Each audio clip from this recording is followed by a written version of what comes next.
हे हमारे अद्वैत पिता परमेश्वर, हे हमारे उद्धारकर्ता प्रभु यीशु मसीह और हे शांतिदायक पवित्र आत्मा, आज की आराधना में हम आपका स्वागत करते हैं और आपकी उपस्थिति के लिए आपको अपने हृदय की गहराइयों से धन्यवाद देते हैं। भजनकार लिखते हैं, आकाश आनंद करे और पृथ्वी मगन हो, समुद्र और उसमें की सब वस्तु में गरज उठे, मैदान और जो कुछ उसमें है वह प्रफुल्लित हो और उसी समय वन के सारे वृक्ष जय जयकार करें। यह यहोवा के सामने हो, क्योंकि वह आने वाला है। यहोवा के लिए एक नया गीत गाओ, हे सारी पृथ्वी के लोगों, यहोवा के लिए गाओ। आइए हम परमेश्वर पिता की महिमा में एक गीत गाएं जिसके शब्द हैं, आदर महिमा जलाल सब तुझको मेरे यीशु।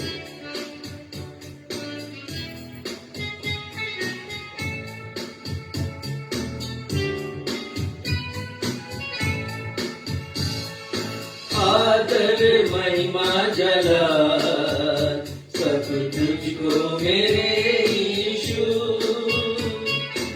आदर महिमा जलाल हम देते हैं तुझको आज से। आदर महिमा जलाल सब तुझको मेरे यीशु।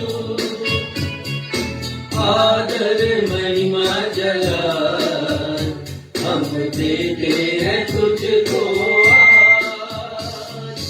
आराधना करते हैं, महिमा गाते हैं, तेरी स्तुति करते हैं, करते प्रशंसा तेरी। आदर महिमा जलाल सब तुझको मेरे यीशु। आदर महिमा जलाल हम देते हैं तुझको आज।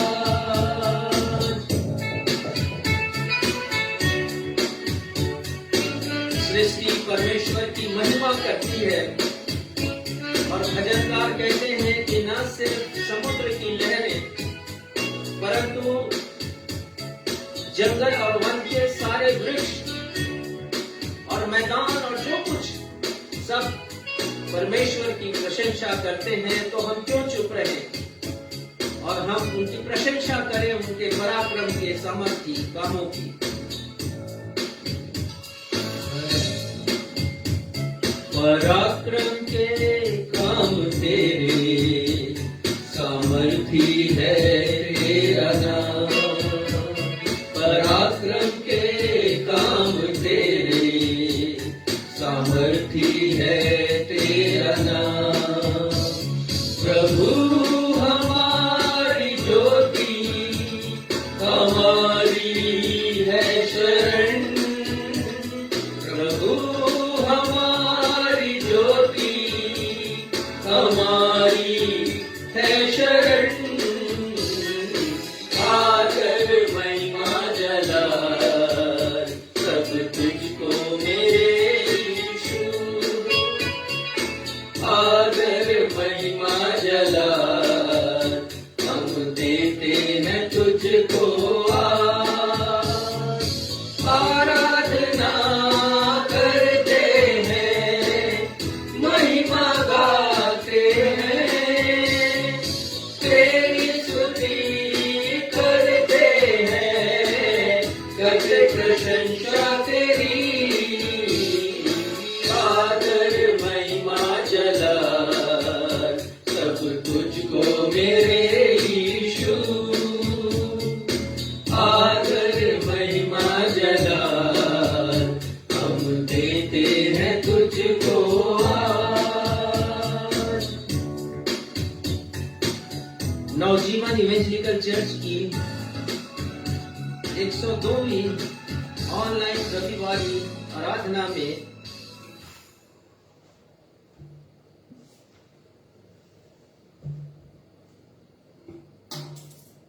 मैं पास्टर राजेश मसीह आप समस्त प्रभु भक्तों का अपने उद्धारकर्ता प्रभु यीशु मसीह के अतुलनीय नाम में स्वागत करता हूं एवं आप सबों को जय यीशु, यीशु सहाय, शालोम, जय मसीह की और प्रेज द लॉर्ड कहता हूं। प्रिय भाई और बहनों, हमारे पवित्र शास्त्र बाइबल में पर्वतों का एक विशेष महत्व है। बाइबल में 500 से अधिक बार पहाड़ और पहाड़ियों का उल्लेख आया है। इनमें से 1/3 अर्थात 166 पर्वत ऐसे हैं जिनमें या जिन पर महत्वपूर्ण घटनाएं घटी हैं। बाइबल में पर्वतों को ईश्वरीय प्रेरणा का स्रोत या सोर्स माना गया है। भजन संहिता 121 के पहले पद में लिखा है, हम सब जानते हैं, दाऊद कहते हैं, मैं अपनी आंखें पर्वतों की ओर उठाऊंगा, मुझे सहायता कहां से मिलेगी। मुझे सहायता यहोवा की ओर से मिलती है जो आकाश और पृथ्वी का करता है। इस प्रकार पर्वत प्रेरणा देते हैं कि हम आत्मिक रूप से ऊंचाइयों का स्पर्श करें, परमेश्वर से लगाव रखें और संसार से अलगाव बनाकर रखें। पर्वत भक्तिपूर्ण जीवन, विश्वास में स्थिरता और स्थायी मसीही जीवन का प्रतीक है। बाइबल में 7 परिवर्तनकारी पर्वतों का उल्लेख है। ये ऐसे पर्वत हैं जिनके ऊपर घटी घटनाएं विशेष आत्मिक महत्व रखती हैं। ये पर्वत हैं, पहला अरारात पर्वत जहां पर नूह का जहाज टिक गया, दूसरा मोरिया पर्वत जहां पर अब्राहम अपने पुत्र इसहाक को बलिदान चढ़ाने ले गया था, तीसरा सीनै पर्वत जहां पर परमेश्वर ने मूसा को 10 आज्ञाएं और व्यवस्था प्रदान की, चौथा करमेल पर्वत जहां पर एलिय्याह ने बाल देवता के पुजारियों को खुली चुनौती दी कि साबित करो किसका परमेश्वर सच्चा है। 5वां पहाड़ी उपदेश वाला पर्वत जहां पर बैठकर प्रभु यीशु मसीह ने विश्व प्रसिद्ध पहाड़ी उपदेश को प्रदान किया, और 6वां जैतून पर्वत जहां पर प्रभु यीशु ने क्रूस पर चढ़ाए जाने के पूर्व प्रार्थना की एवं प्रार्थना के पश्चात यहूदा इस्करियोती ने प्रभु यीशु मसीह को पकड़वा दिया, तथा 7वां रूपांतरण का पर्वत जहां पर प्रभु यीशु का शरीर स्वर्गीय रूप में रूपांतरित हुआ। आज हमारे विशेष वक्ता पास्टर लैमुएल जोशुआ, जो राजस्थान के जोधपुर शहर में शावर ऑफ ग्रेस मिनिस्ट्री चलाते हैं, पर्वत की बुलाहट, कॉलिंग ऑफ माउंटेन विषय पर संदेश देंगे। अतः कृपया आराधना के अंत तक हमारे साथ बने रहिएगा। आइए इस समय हम सब मिलकर एक गीत गाएं जिसे सन 1895 के आसपास श्रीमती लोइजा स्टीड ने लिखा। गीत के शब्द हैं, यीशु पर भरोसा रखना क्या ही प्रिय लगता है, उसका वचन और प्रतिज्ञा शांति देते हर समय। कृपया हम सब अपने स्थान पर खड़े हो जाएं।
उसके लहू से शुद्ध होना अद्भुत ही जान पड़ता है। पापी उस प्यारे है, यीशु यीशु प्यारे यीशु, तू ही मेरी आशा है।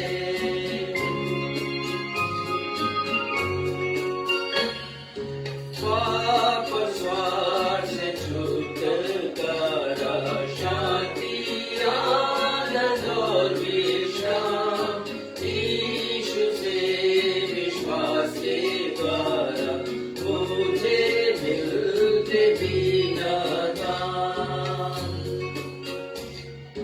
यीशु यीशु प्यारे यीशु, मैंने तुझको जाना है। यीशु यीशु प्यारे यीशु, तू ही मेरी आशा है।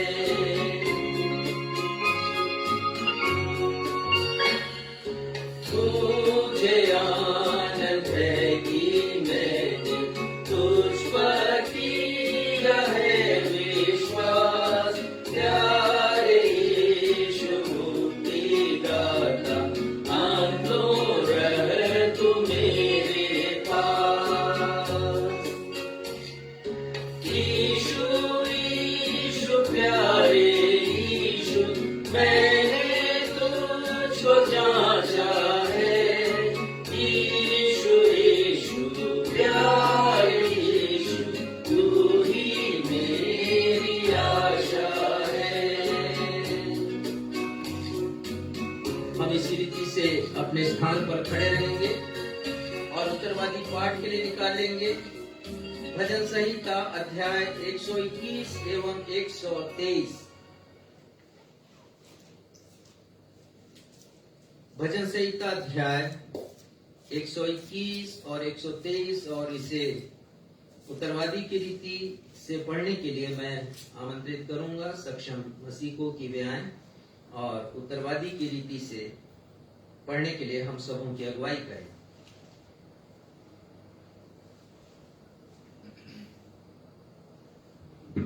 धर्मशास्त्र से हम सब मिलकर के निकाल लें भजन संहिता अध्याय 121 और उसके पश्चात 123, और इन दोनों अध्यायों को, जैसा कि हमारा दस्तूर रहा है, हम इन दोनों अध्यायों को उत्तरवादी की रीति से पढ़ लेंगे। मैं अपनी आंखें पर्वतों की ओर लगाऊंगा, मुझे सहायता कहां से मिलेगी? मुझे सहायता यहोवा की ओर से मिलती है, जो आकाश और पृथ्वी का करता है।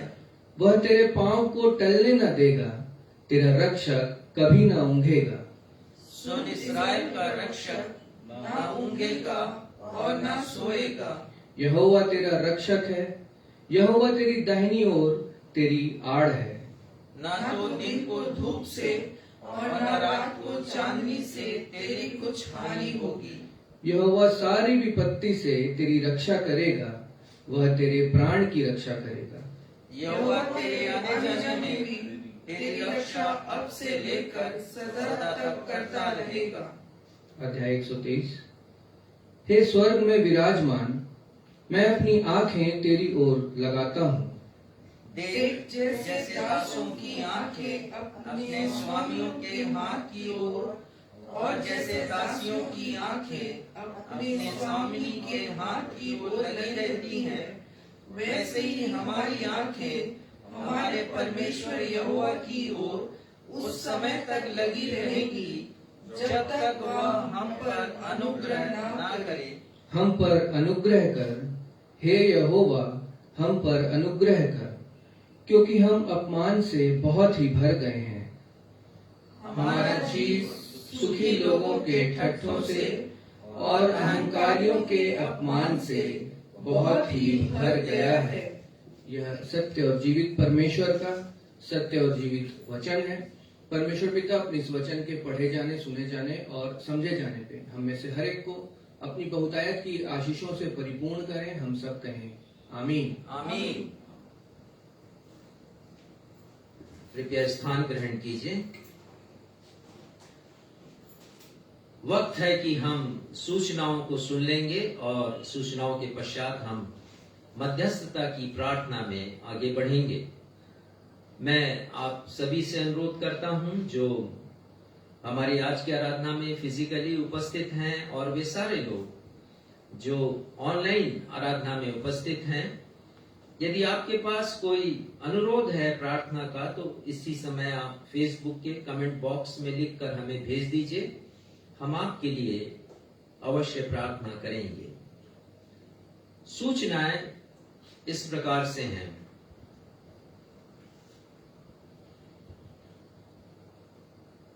नवजीवन इवेंजलिकल चर्च की 102वीं आराधना में मैं आप सबों का स्वागत करता हूं और आप सबों को जय मसीह की कहता हूं।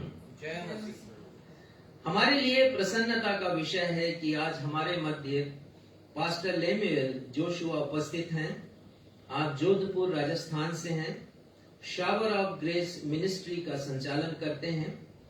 बिलासपुर संक्षिप्त प्रवास पर अपने ब्रदर के यहाँ आए हुए हैं। मैंने उनसे आग्रह किया कि आज परमेश्वर का वचन हम सबों को वो दें और वे सहर्ष तैयार हो गए। मैं उन्हें धन्यवाद देता हूं और साथ ही साथ नवजीवन इवेंजलिकल चर्च की ओर से उनका स्वागत करता हूं। मैं स्वागत करता हूं आज की आराधना में ब्रदर संजीव ठक्कर का एवं उनकी पत्नी श्रीमती रीटा ठक्कर। उन्होंने बिलासपुर में वायवम संस्था का केंद्र खोला वर्षों पूर्व और जो दर्शन मिला उसके अनुसार उन्होंने HIV पॉजिटिव माता पिता के बच्चों का और जो स्वयं HIV पॉजिटिव हो चुके थे उन्हें उनका लालन पालन पोषण किया और साथ ही साथ अनाथ बच्चों का भी ध्यान रखते हैं। उनके पास हॉस्टल है लड़कियों का और वे उनकी देखरेख करते हैं और पूर्ण तरीके से वो उनकी फेथ मिनिस्ट्री है और परमेश्वर पर वो आश्रित रहते हैं। हम उनका भी स्वागत करते हैं आप दोनों का और आपकी संस्था की भलाई के लिए, आपकी संस्था की उन्नति के लिए, बढ़ती के लिए हम परमेश्वर पिता से प्रार्थना करते हैं। आज के लिए प्रार्थना अनुरोध इस प्रकार से हैं। भाई दीपक सिन्हा बुखार और सर्दी से 1 वर्ष से पीड़ित हैं। हम परमेश्वर पिता से प्रार्थना करते हैं कि वे उन्हें चंगाई दें, अपना स्पर्श प्रदान करें। भाई सोन सिंह पटेल, इनकी जमीन पर किसी और ने कब्जा करने की कोशिश की है और इन्हें वो मकान बनाने नहीं दे रहा है। उन्होंने लिखा है कि प्रभु यीशु मसीह उस व्यक्ति को एक अच्छा हृदय प्रदान करें, उसका मन परिवर्तित हो और विवाद दोनों के मध्य में है वो समाप्त हो ताकि प्रभु यीशु मसीह के नाम को महिमा मिले। प्रार्थना करते हैं भाई संजय लहरे के लिए, सीने में तकलीफ है, परमेश्वर पिता इन्हें चंगाई प्रदान करें। प्रार्थना करते हैं भाई गंभीर केवट के लिए, लकवा ग्रस्त हैं, परमेश्वर पिता इनके ऊपर अपनी कृपा करें और इन्हें चंगाई प्रदान करें। प्रार्थना करते हैं भाई संतोष मिरी के लिए, ये शराब के नशे के आदी हैं और इनके परिवार के जो लोग हैं बहुत चिंतित हैं इनके जीवन को लेकर के और उन्होंने प्रार्थना अनुरोध भेजा है कि नशे की लत छूट जाए और ये प्रभु यीशु के पास आ सके। प्रार्थना करते हैं भाई उत्तरा नारंग के लिए, आत्मिक जीवन में ये उन्नति चाहते हैं, परमेश्वर पिता अपने पवित्र आत्मा के द्वारा इनकी सहायता करें। प्रार्थना करते हैं श्रीमती विद्या मसीह जो मेरी माँ है, उन्हें पिछले सप्ताह सांस में तकलीफ हुई और उनके लंग्स में कफ जम गया और वो बहुत अनईजी महसूस कर रही थी और हमने उन्हें अस्पताल में भर्ती किया है और भर्ती किया था, उन्हें डिस्चार्ज मिला है, उन्हें चंगाई मिली है। परमेश्वर पिता को हम धन्यवाद देते हैं। प्रार्थना करें श्रीमती बीना मसीह के लिए भी, मेरी पत्नी है और रात्रि में अचानक उन्हें पेट संबंधी तकलीफ फिर से हुई और हम उन्हें अपोलो लेकर के गए हमने प्रार्थना की परमेश्वर पिता से कि किसी भी प्रकार से आज की आराधना नहीं रुकनी चाहिए, क्योंकि हमने आमंत्रित किया है आज के लिए विशेष वक्ता को, और आप सबों को सूचना भी हमने दी है कि उनके द्वारा आज परमेश्वर के वचन का प्रचार किया जाएगा। प्रभु ने हमारी प्रार्थना को सुना। उन्हें अपोलो में एडमिट करने की आवश्यकता नहीं पड़ी। प्राथमिक चिकित्सा उनकी वहां पर हुई, उन्हें आराम मिला और फिलहाल वो अच्छा महसूस कर रही हैं, लेकिन उन्हें प्रार्थना की आवश्यकता है ताकि पेट संबंधी ये विकार फिर से उभर कर ना आ सके। प्रार्थना करते हैं इन दिनों मौसमी बीमारी जैसे वायरल फीवर या पेट संबंधी रोग या फिर चर्म रोग, गांव में इनकी बड़ी समस्या है। प्रार्थना करें कि गरीब लोग इससे बचाए जाएं और बीमारों को चंगाई मिले। विशेषकर जो हमारा एक केंद्र है गांव में, नवजीवन निःशुल्क जन स्वास्थ्य केंद्र, उसके द्वारा बहुतों को चंगाई मिले। अभी 1 महीने के अंतर्गत हमने 300 लोगों की चिकित्सा वहां पर की है और उन्हें उनमें से काफी लोगों को चंगाइयां मिली हैं। परमेश्वर पिता उस केंद्र के द्वारा बहुत से लोगों को स्वस्थ जीवन प्रदान कर सके।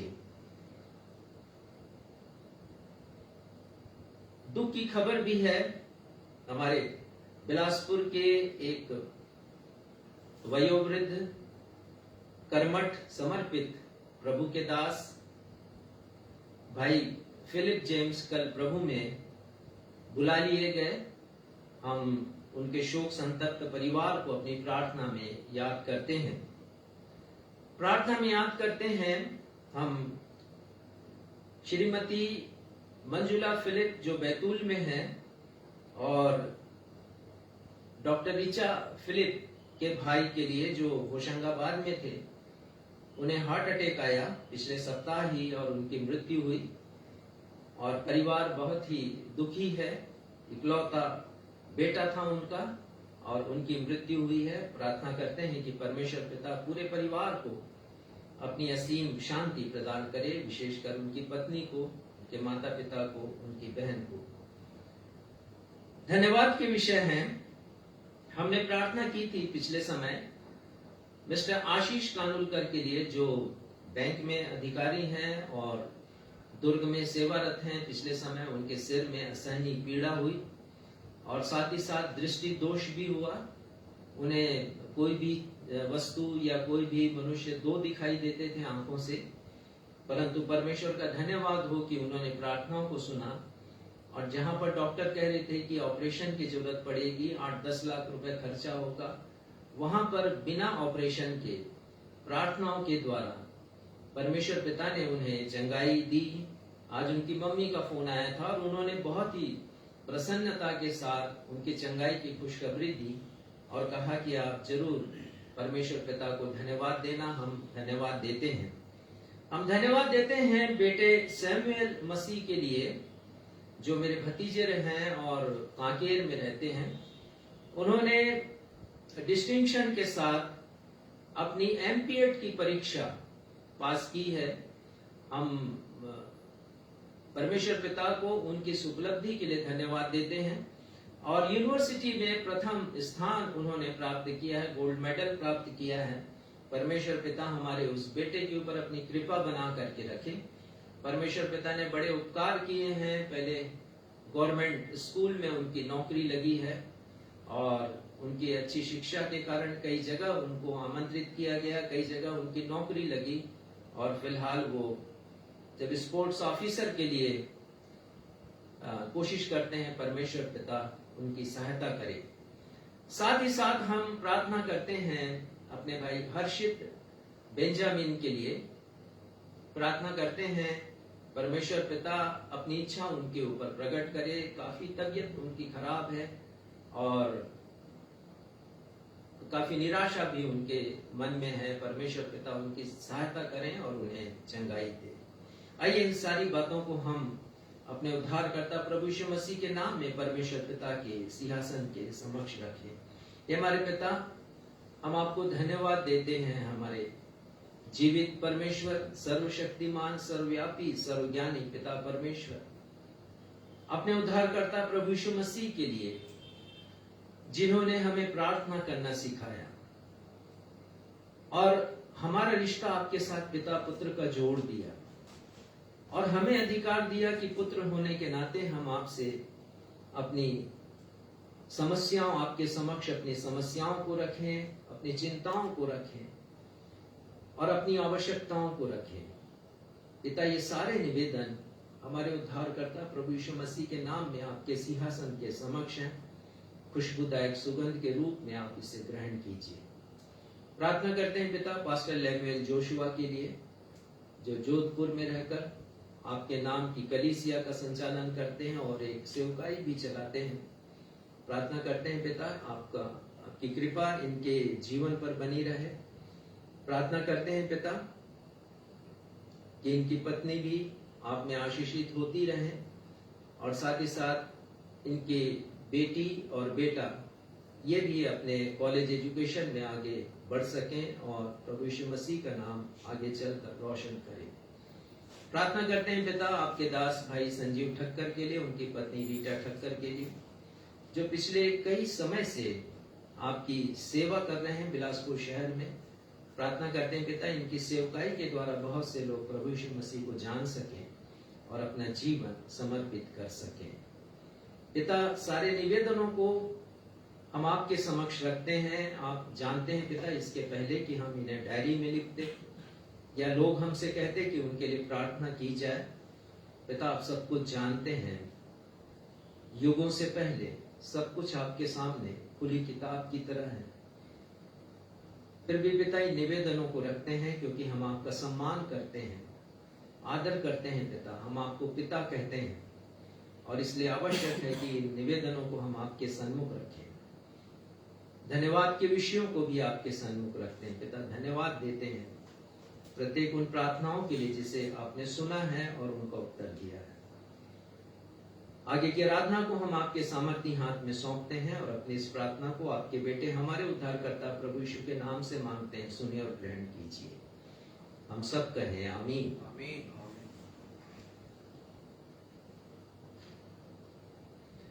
भेंटों एवं धन्यवादी भेंटों का अर्पण किया जाएगा। इस समय हम सब मिलकर गीत गालेंगे। गीत के शब्द हैं, जो कुछ है तूने दिया उसके बदले में क्या दूं।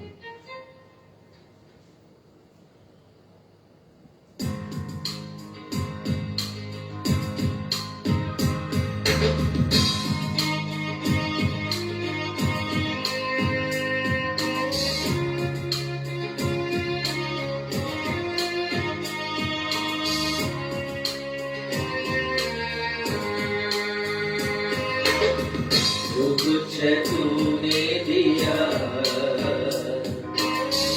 उसके बदले में क्या दूं। जो कुछ है तूने दिया उसके बदले में क्या दूं। धन्यवाद का कटोरा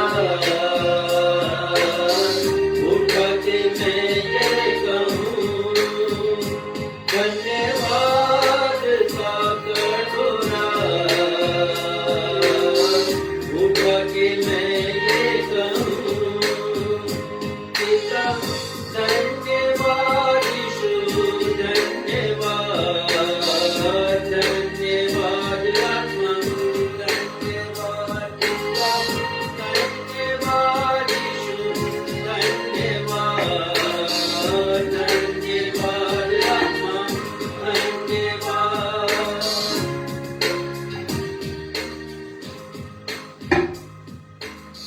जीवन है तेरा दिया, जो कुछ है मेरा सब तूने दिया। जीवन है तेरा दिया, जो कुछ है मेरा सब तूने दिया। धन्यवाद का कटोरा उठा के मैं ये कहूं, धन्यवाद का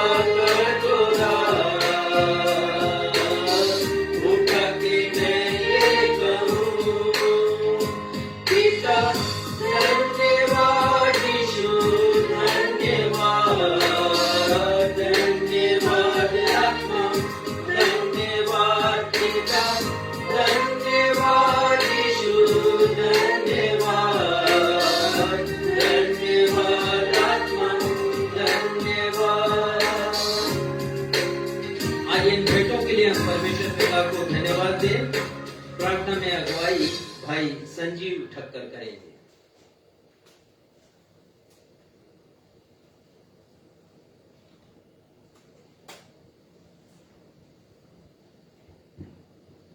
आइए हम लोग प्रार्थना करें।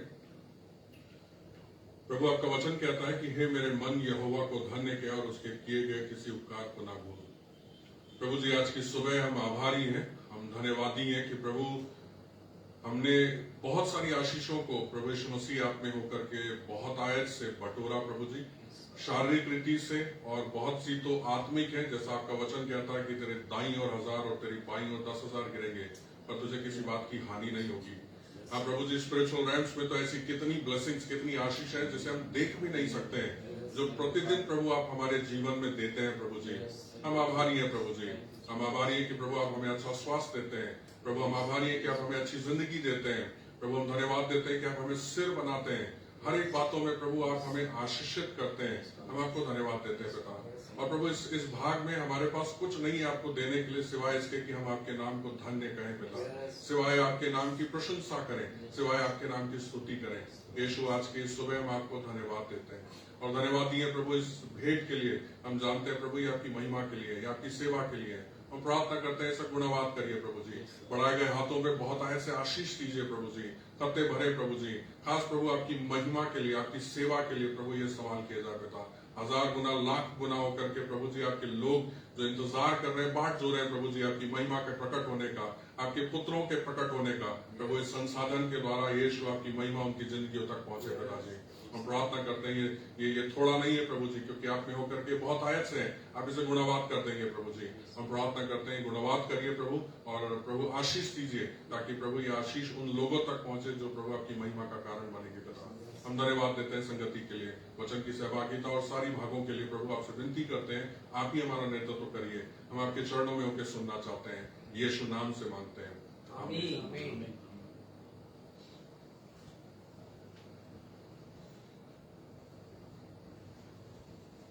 हम सभी के लिए वक्त होगा कि हम अपने पवित्र शास्त्र को खोलें और आज के निर्धारित पाठों का पठन करें।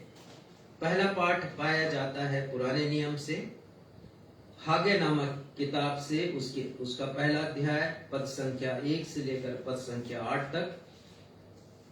श्रीमती रीटा ठक्कर पढ़ने में हमारी अगुवाई करेंगी। दूसरा पाठ नए नियम से, प्रकाशित वाक्य नामक किताब से, उसके 21वें अध्याय पद संख्या 9 से 12, जिसे पढ़ने में श्रीमती आकांक्षा मसीह हमारी अगुवाई करेंगी।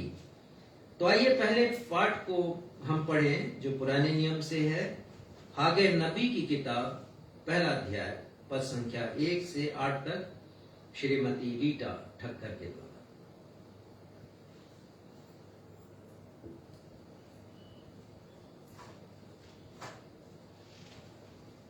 सबको जय मसीह की। आइए मेरे साथ निकाल लीजिए हग्गे नबी की पुस्तक, उसका पहला अध्याय 1 से लेकर 8 पद तक पढ़ रही हूँ।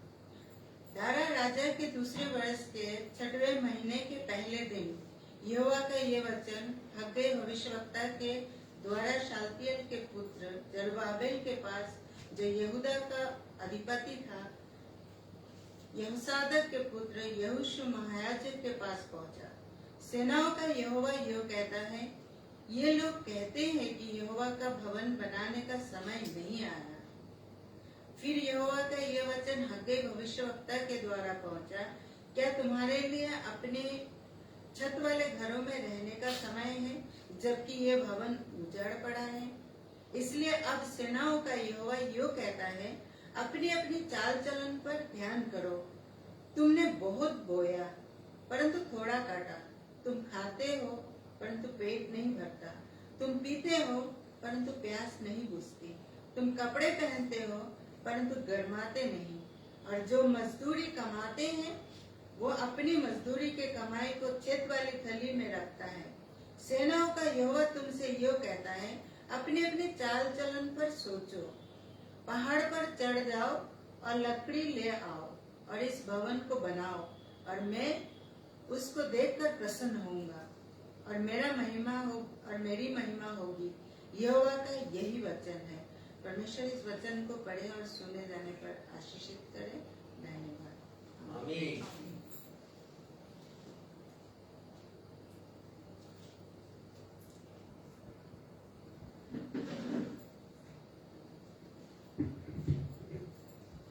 दूसरा पाठ प्रकाशित वाक्य अध्याय 12 पद अध्याय 21 पद 9 से लेकर 12 तक।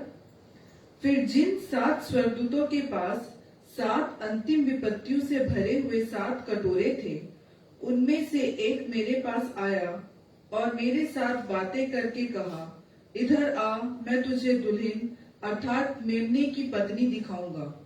तब वह मुझे आत्मा में एक बड़े और ऊंचे पहाड़ पर ले गया और पवित्र नगर यरूशलेम को स्वर्ग से परमेश्वर के पास से उतरते दिखाया। परमेश्वर की महिमा उनमें थी और उसकी ज्योति बहुत ही बहुमूल्य पत्थर अर्थात बिलोर के समान याशब की तरह स्वच्छ थी। उसकी शहरपना बड़ी ऊंची थी और उसके 12 फाटक और फाटकों पर 12 स्वर्गदूत थे और उन फाटकों पर इजरायलियों के 12 गोत्रों के नाम लिखे थे। परमेश्वर अपने पढ़े हुए वचन पर आशीष दे। हम सब कहें आमीन। आमीन।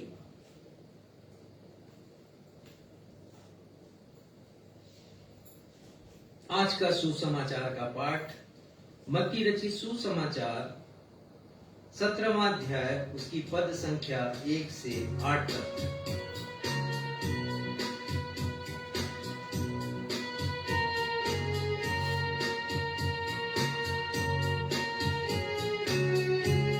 सुसमाचार पाठ के आदर में हम सब अपने स्थान पर खड़े हो जाएं।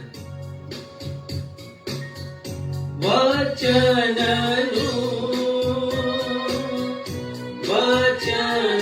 को मंगल सुसमाचार,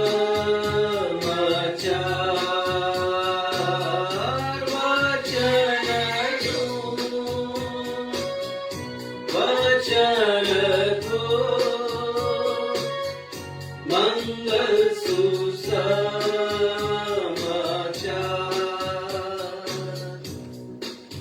आज का सुसमाचार का पाठ मत्ती रचित सुसमाचार उसका 17वां अध्याय पद संख्या 1 से पद संख्या 8 तक।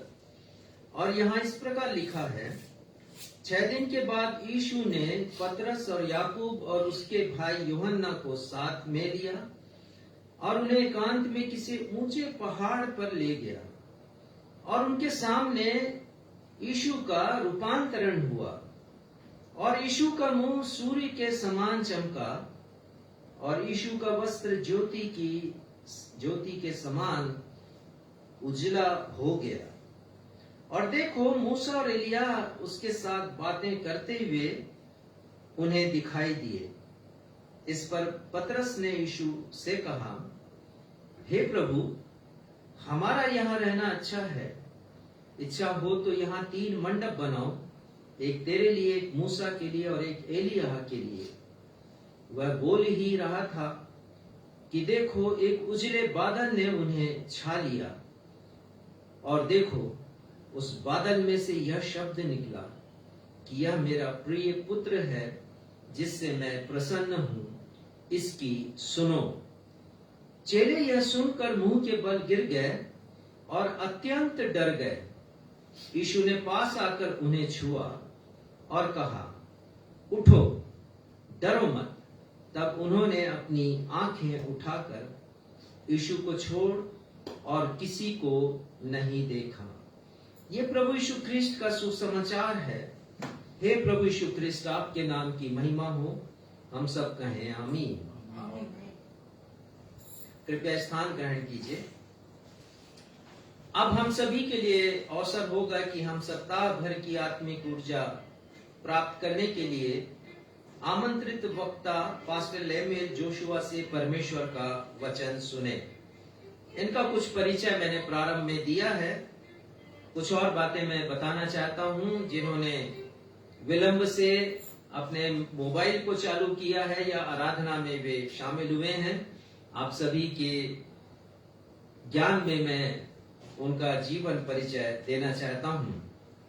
मेरा उनसे परिचय एक ऑनलाइन सभा के द्वारा हुआ। उनका फोन आया एक बार और उन्होंने फोन जोधपुर से मुझे किया था और उन्होंने कहा कि पासा बहुत अच्छा होगा यदि उनके प्लेटफॉर्म में जो शावर ऑफ ग्रेस मिनिस्ट्री का प्लेटफॉर्म है और ऑनलाइन सेवा करते हैं जोधपुर से, यदि मैं वहां प्रचार कर सकूं तो।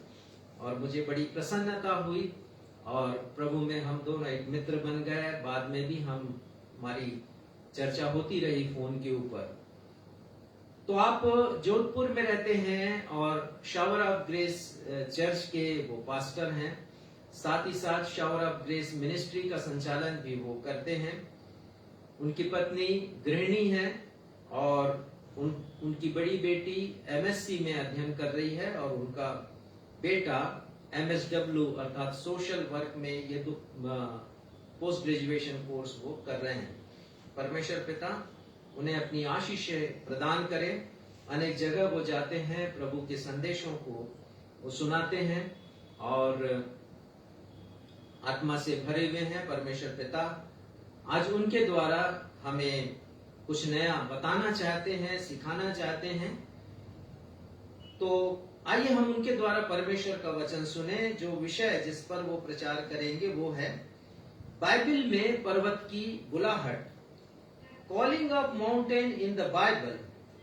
परंतु इसके पहले कि हम आज अपने वक्ता से परमेश्वर का वचन सुने, विषय से ताल्लुक रखता हुआ एक लोकप्रिय गीत हम सब गाएंगे और ये गीत भजन संहिता 121 पर आधारित है, जिसके शब्द हैं, पहाड़ों की तरफ नजर उठाऊंगा, मेरी सहायता कहां से आएगी, मदद मैं वहीं से पाऊंगा। आइए हम सब मिलकर इस गीत को गाएं।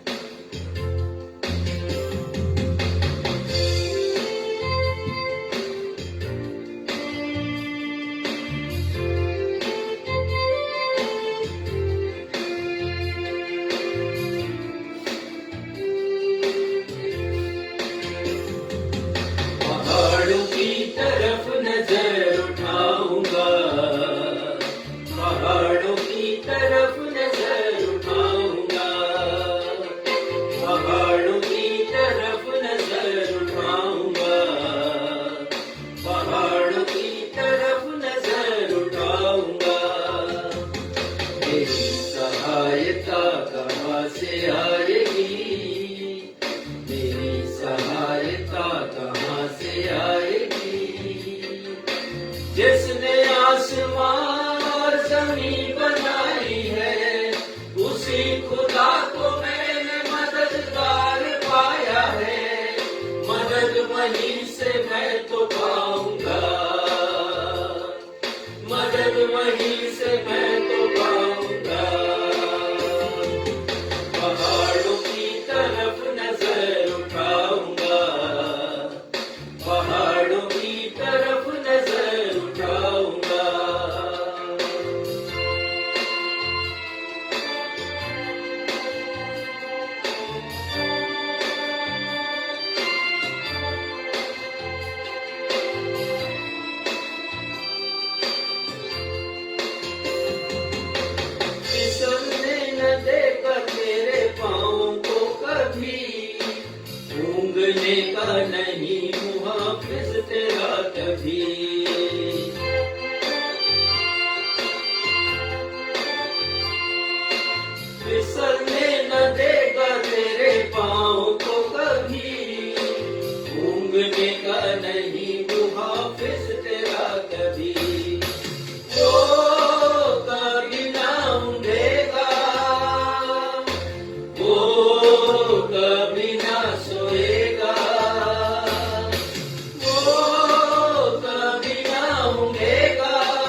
परमेश्वर का धन्यवाद हो इस सुंदर सुबह के लिए। और मैं धन्यवाद देता हूँ रेवरेंड राजेश मसीह साहब के लिए, जिन्होंने मुझे नवजीवन कलीसिया में ये मौका दिया कि मैं परमेश्वर की वचन की सेवकाई को आप लोगों के बीच में बांट सकूं। मैं सर्वप्रथम परमेश्वर को धन्यवाद देता हूं कि परमेश्वर ने आज की सुबह मुझे बिलासपुर में रखा और अवसर दिया है कि बिलासपुर में उनकी कलीसिया के साथ हम सहभागी हो सकें। मैं अपनी कलीसिया शावर ऑफ ग्रेस मिनिस्ट्री के द्वारा और अपने परिवार के द्वारा आप सबको जय मसीह की कहता हूँ। जय मसीह की। परमेश्वर आप सबको बहुतायत से आशीष दे। मेरा नाम पास्टर जोशुआ जेकब है और मैं जोधपुर राजस्थान से हूँ। और यहाँ मैं अपने brother in law Sanjeev Thakkar के यहाँ पर जो यूथ द मिशन एक संस्था है उसमें एक प्रोजेक्ट में काम कर रहे हैं, HIV प्रोजेक्ट के ऊपर। सो मैं उनके यहाँ पर हूँ और पिछले 6 सितंबर से मैं एक मिशनरी ट्रिप पर निकला हूँ। और परमेश्वर का धन्यवाद हो कि मुझे बहुत सी जगह जाने का मौका मिला, स्पेशली MP के खंडवा, खरगोन और कुछ उनकी विलेज में मैं गया, कुछ पास्टर्स के साथ संगति किया। और सबसे अच्छी और उत्तम बात जो मुझे वहां पर देखने को मिली कि परमेश्वर ऐसी जगहों पर अद्भुत कार्य कर रहा है। और वहां पर हर कलीसिया में लगभग 150 से 200 लोग मैंने देखे। इतनी बड़ी कलीसियाएं हमारे शहरों में भी नहीं है।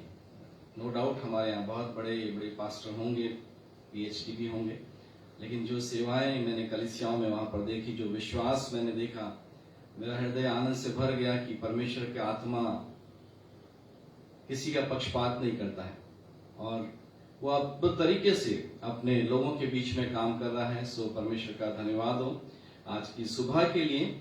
और हम थोड़ी देर परमेश्वर के वचन की ओर अपने ध्यान को केंद्रित करेंगे। जैसे कि पादी साहब ने बताया है कि हमारा आज का जो शीर्षक है वो है पहाड़ की बुलाहट। परमेश्वर पहाड़ से हमें बुलाता है कि हम उसके पास आए। और कुछ चीजें हैं, कुछ अद्भुत बातें हैं जो सिर्फ वहीं पर हम देख सकते हैं, वहीं पर हमें मिलेंगी, जो इस संसार में नहीं, इस वैली में नहीं, इस तराई में नहीं, लेकिन जब हम पहाड़ पर जाते हैं तो हम परमेश्वर की बहुत सी अद्भुत चीजों को देख पाते हैं। और मैं चाहूंगा कि आज की सुबह हम सब उस पहाड़ पर चलें ताकि हम परमेश्वर के योजना को, परमेश्वर के हृदय को जो वो हमारे लिए रखता है उसे हम देख सकें, जान सकें और हमारा समर्पण और हमारा प्रेम उसके प्रति और बढ़ सके। सो आइए हम अपने सरों को झुकाएं और प्रार्थना करें। Thank you Jesus. हमारे अनुग्रहकारी प्रेमी पिताजी, हम धन्यवाद करते हैं आज की सुंदर सुबह के लिए। मैं धन्यवाद देता हूं प्रभु कि आपका अनुग्रह मुझ पर है और आपने चुना है प्रभु कि मैं इस जगह पर खड़ा हो सकूं।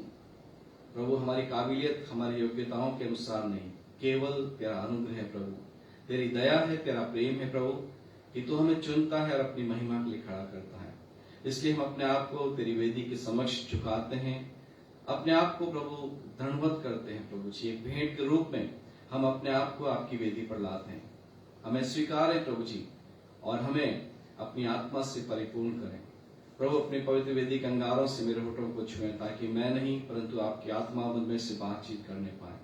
हर एक डिस्टर्ब करने वाले विचार, बातें, ख्याल, ध्यान को डिस्टर्ब करने वाली बातें यीशु के नाम से दूर होने पाए प्रभु। ये समय आपकी महिमा का होने पाए प्रभु। हम प्रभु छुपाए जाएं और आप प्रकट किए जाए प्रभु जी।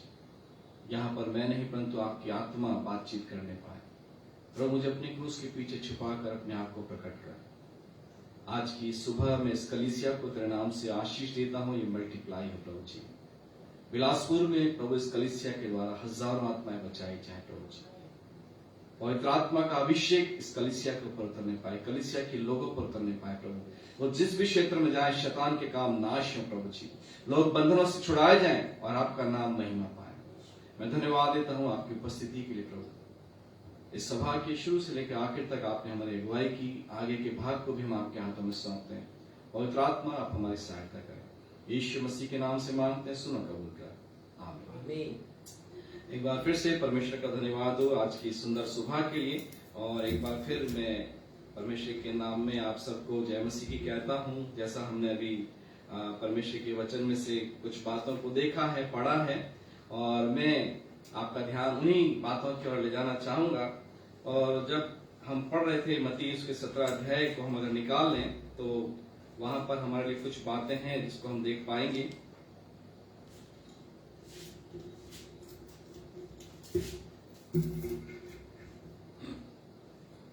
यहाँ 17 अध्याय के पहले पद में परमेश्वर का वचन इस प्रकार से कहता है, 6 दिन के बाद यीशु ने पतरस और याकूब और उसके भाई यूहन्ना को साथ लिया और उन्हें एकांत में किसी ऊंचे पहाड़ पर ले गया।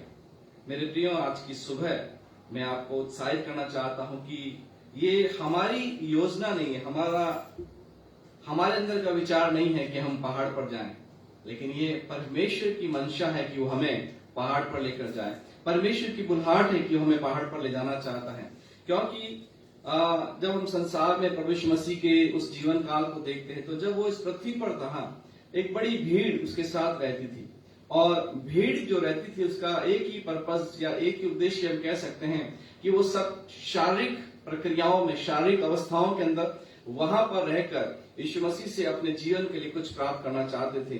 बीमार लोग इसलिए आते थे कि वो चंगाई पाए, जरूरतमंद इसलिए आते थे कि उनकी आवश्यकताएं पूरी हो, भूखे प्यासे लोग इसलिए आते थे कि उन्हें समय पर भोजन मिल सके। और इस प्रकार से हम देखते हैं कि तराई के अंदर, उस भीड़ के अंदर जो लोग थे, उनकी शारीरिक अवस्थाएं थी और वो उस अवस्थाओं को अपने जीवन के अंदर फुलफिल होता हुआ देखना चाहते थे।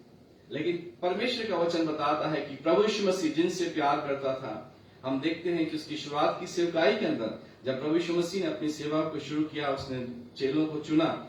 और जब हम मत्ती के 4-5 अध्याय के बाद जब पढ़ते हैं तो आप लिखा, प्रभु यीशु मसीह उन्हें पहाड़ पर ले जाता है, अपने साथ संगति में रखता है, ताकि वो उन्हें अभिषेक दे सके, उन्हें अपनी महिमा के लिए तैयार कर सके। और इसलिए आज की सुबह मैं आपको बताना चाहता हूं, यदि हम अपने जीवन के अंदर तराई की अवस्था में, यदि हम अपने निचले स्तर पर रहकर अपने जीवन को जी रहे हैं, तो मैं आज की सुबह आपसे कहना चाहता हूं कि परमेश्वर की इच्छा ये नहीं है कि आप इस अवस्था में रहें। परमेश्वर की इच्छा है कि वो आपको पहाड़ पर ले जाए, जहां पर वो अपने हृदय की बातों को, जहां पर वो अपने हृदय को आपके साथ खोल सके। और इसलिए जो वचन हमने पढ़ा है वहां पर भी हम इस बात को देखेंगे कि प्रभु यीशु मसीह अपने शिष्यों को लेकर एक पहाड़ पर गया है। यदि आप 15 और 16 अध्याय मत्ती के पढ़ेंगे तो वहां पर आप बहुत सी घटनाओं को देखेंगे। वहां 4000 लोगों को उसने भोजन कराया, उसने वहां पर लोगों को चंगा किया, वहां पर उसने लोगों की आवश्यकताओं की पूर्ति की। लेकिन जब हम 17वें अध्याय में पढ़ते हैं तो हम देखते हैं कि प्रभु यीशु मसीह इन सब कामों के बाद चेलों को लेकर क्या करता है, पहाड़ पर जाता है। और ये पहाड़ जो है, इस पहाड़ के विषय में कहा जाता है कि ये एक ऐसा पहाड़ है जहां पर प्रभु यीशु मसीह का रूपांतरण होता है।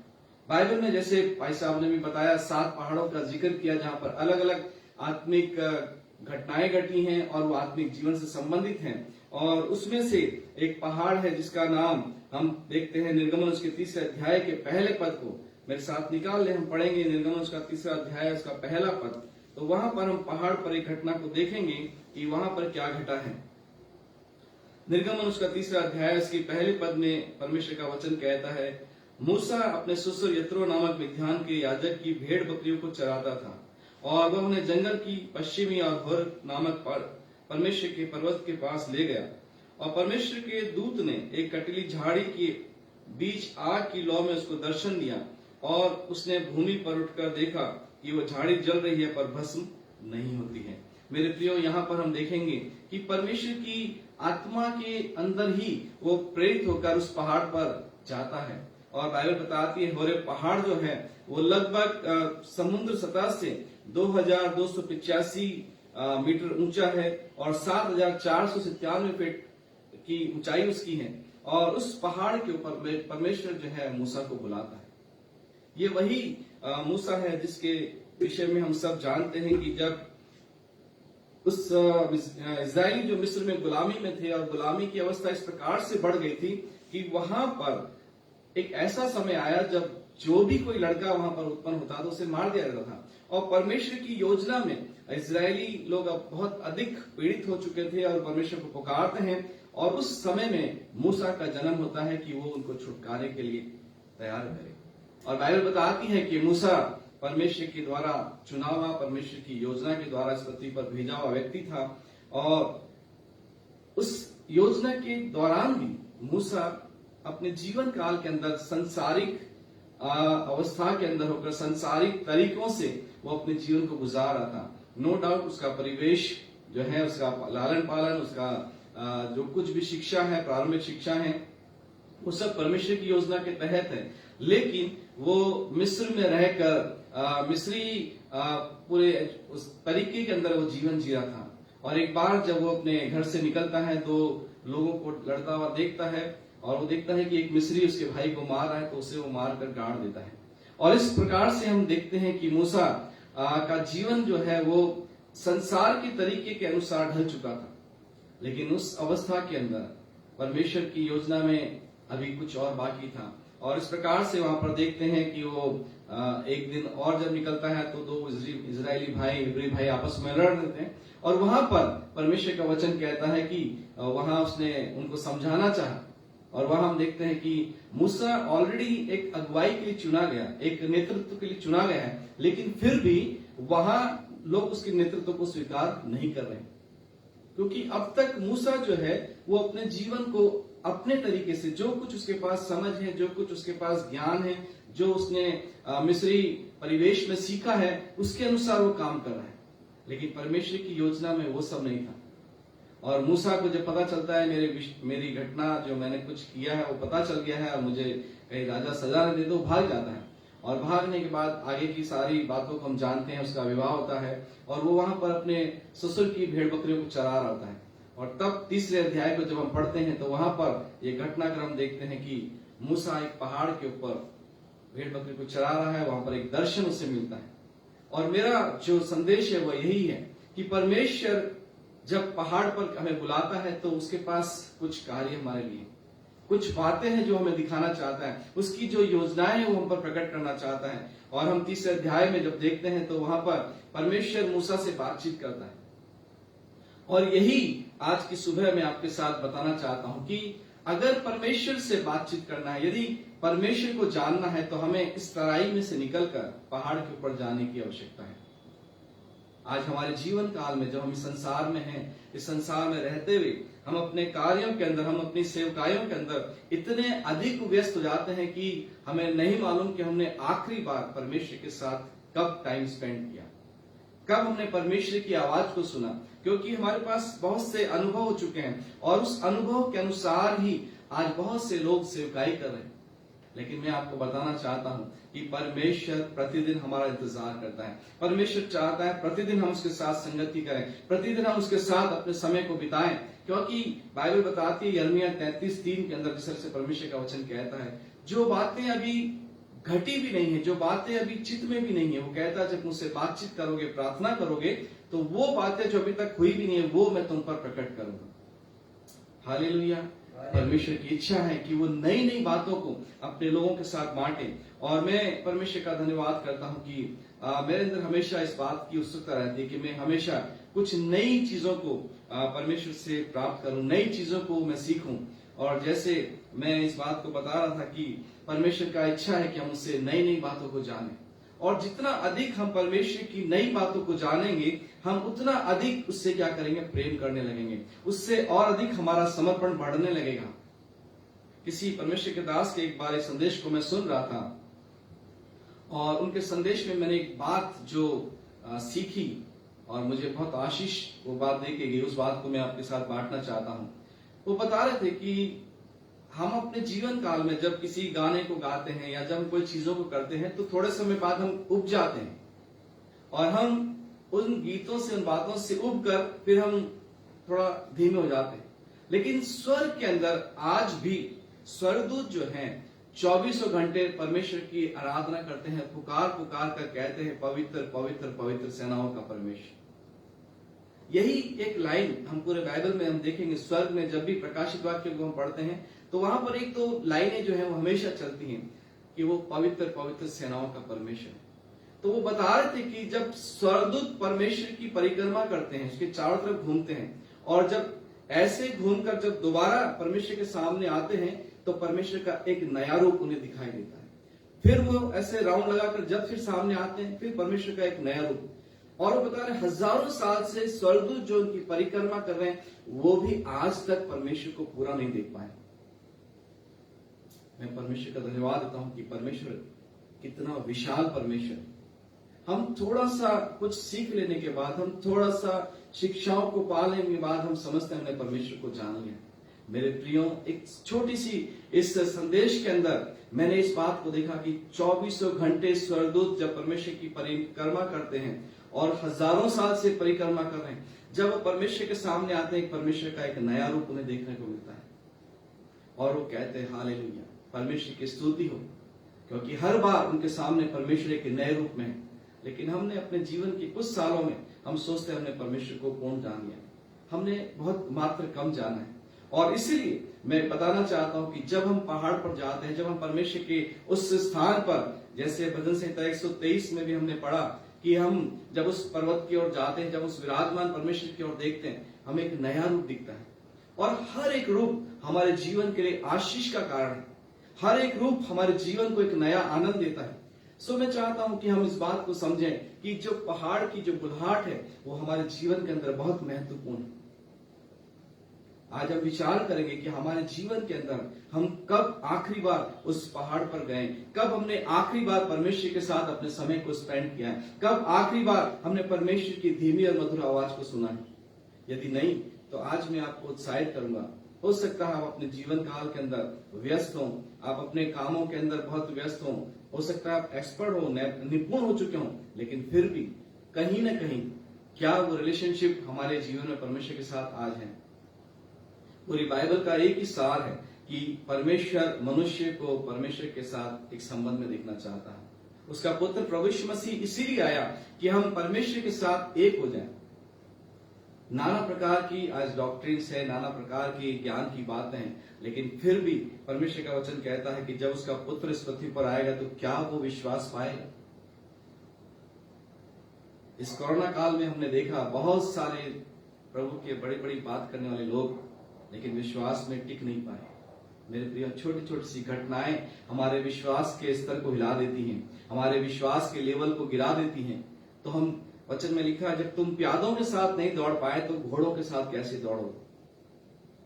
ये तभी संभव है मेरे प्रियो जब हम परमेश्वर के साथ उस पहाड़ पर समय को बिताएंगे, क्योंकि वहां हम परमेश्वर की वास्तविकता को देखते हैं, परमेश्वर की सामर्थ को देखते हैं, परमेश्वर की महिमा को देखते हैं और वही महिमा हमें परमेश्वर में मजबूती प्रदान करती है। तो यहाँ पर हम निर्गमन के 30 अध्याय में हम देखा कि वो पहाड़ के ऊपर जब परमेश्वर उसको बुलाता है तो वहां पर मैंने आपको बताया कि उस पहाड़ पर परमेश्वर उसे क्या देता है, दर्शन देता है। जब भी आप पहाड़ पर जाएंगे आप परमेश्वर के दर्शन को पाएंगे। वचन में लिखा है, जब हम नीति वचन को पढ़ते हैं तो वहां लिखा है जहां दर्शन नहीं है वहां लोग निरंकुश हो गए। वचन में लिखा है कि जब दर्शन नहीं होता है तो लोग क्या हो जाते, नाश हो जाते हैं। आज बहुत सारी कलीसियाएं, मैं परमेश्वर का धन्यवाद देता हूं कि आज भी जो लोग परमेश्वर के साथ कनेक्ट हैं, रिलेशनशिप में हैं, वो परमेश्वर के लिए काम करें। लेकिन बहुत सारी बड़ी बड़ी कलीसियाएं आज दर्शन नहीं होने के कारण वो नष्ट होने के कगार पर हैं। बड़े बड़े ऑर्गेनाइजेशंस बनाए गए, लेकिन जब वो दर्शन आगे लोगों तक नहीं पहुंचा तो वो धीमे धीमे क्या हो गए, स्पॉइल हो गए, खत्म होते जा रहे हैं। और बाइबल बताती है, परमेश्वर का वचन कहता है दर्शन हमारे जीवन में होना जरूरी है। मुझे नहीं मालूम आप में से कितने लोगों के पास क्या दर्शन है, लेकिन जब दर्शन आता है तो हमारा सब कुछ बदल जाता है।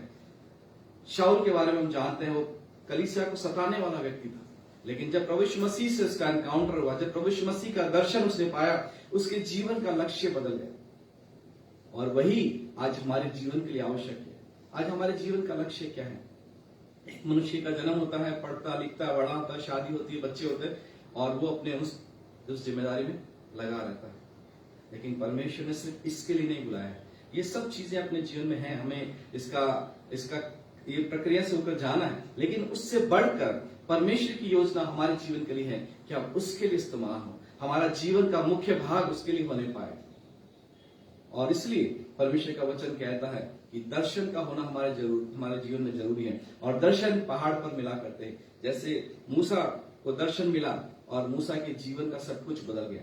भेड़ बकरियों को चराने वाला 20 लाख से भी ज्यादा लोगों को लेकर इजराइल से निकलता, मिस्र से निकलता है और कनान देश की तरफ लेकर चल रहा है। उसके जीवन के अंदर बहुत सारे उतार चढ़ाव आए, लेकिन वो परमेश्वर के साथ गहरे रिश्ते में मजबूत होता गया। और परमेश्वर कहता है ये पृथ्वी का सबसे नम्र व्यक्ति है, जब हम परमेश्वर के साथ अपने समय को बिताते हैं, जब हम परमेश्वर के साथ अपने रिश्ते में गहरे होते जाते हैं, परमेश्वर हमारे जीवन में कई क्वालिटीज को बिल्ड करता है और वो क्वालिटी संसार को प्रभावित करती है। लेकिन यदि हम परमेश्वर के साथ रिलेशनशिप में नहीं है, चाहे हमारे पास ज्ञान कितना भी हो, ज्ञान हमारे को कई बार परमेश्वर से अलग कर देगा। और इसलिए परमेश्वर चाहता है कि हम उस ज्ञान को प्राप्त करें जो ऊपर से आता है, क्योंकि बाइबल कहती है जो ज्ञान ऊपर से आता है वो सिद्ध होता है और वो हमें सिद्ध बनाता है। तो यहाँ पर हम देखते हैं कि जब पहाड़ पर जाते हैं तो हमें दर्शन मिलता है। दूसरी एक और चीज हम पढ़ेंगे निर्गमन उसका 3रा अध्याय और उसके 5वें पद को, तो वहां पर हम पाएंगे कि और क्या वहां पर होता है। निर्गमन उसका 3रा अध्याय उसके 5वें पद को हम पढ़ेंगे। उसने कहा, हाँ। इधर पास मत आ और अपने पांव से जूतियों को उतार दे, क्योंकि जिस स्थान पर तू खड़ा है वह पवित्र भूमि है। यस, 6 भी पढ़ लीजिए। फिर उसने कहा, मैं तेरे पिता का परमेश्वर और इब्राहिम का परमेश्वर, इसहाक का परमेश्वर और याकूब का परमेश्वर हूँ। तब मूसा ने जो परमेश्वर की ओर देखने से डरता था अपना मुंह ढांप लिया। 6 पद में इस प्रकार से लिखा है कि वहां पर मूसा क्या पा रहा है, परमेश्वर का दर्शन पा रहा है और परमेश्वर से कह रहा है कि मैं अब्राहम, इसहाक और याकूब का परमेश्वर हूं। और मूसा ने जब इस बात को सुना तो लिखा है कि उसने अपने मुंह को क्या करा, ढांक लिया। वो परमेश्वर के उस तेज का सामना नहीं कर पा रहा है, वो परमेश्वर की उस महिमा का सामना नहीं कर पा रहे हैं, क्योंकि वहां पर परमेश्वर अपनी उपस्थिति को दर्शा रहा है। जब हम पहाड़ पर जाते हैं हम परमेश्वर की उपस्थिति को महसूस करते हैं, हम परमेश्वर की महिमा को देखते हैं, हम परमेश्वर की उपस्थिति को देखते हैं और वो उपस्थिति हमारे वास्तविकता को सामने दिखाती है। मूसा बहुत पढ़ा लिखा, बहुत निपुण और मिस्र सभ्यता उस समय में बहुत उच्च स्तर पर थी और उसने वहां पर सारी शिक्षाओं को पाया। यदि संसारिक दृष्टिकोण से हम देखें तो मूसा बहुत एक पावरफुल व्यक्ति था, लेकिन जब वो परमेश्वर की उस उपस्थिति में आता है उसको पता चलता है वो कुछ नहीं, वो शून्य है। मेरे प्रियो, यदि हम आज अपने जीवन अपने आप को कुछ समझ रहे हैं, एक बार हम उसकी उपस्थिति में आए, हमें पता चलेगा हम कुछ भी नहीं है। यदि उसका अनुग्रह हम पर से हट जाए तो हमारा अपना अस्तित्व कुछ भी नहीं है।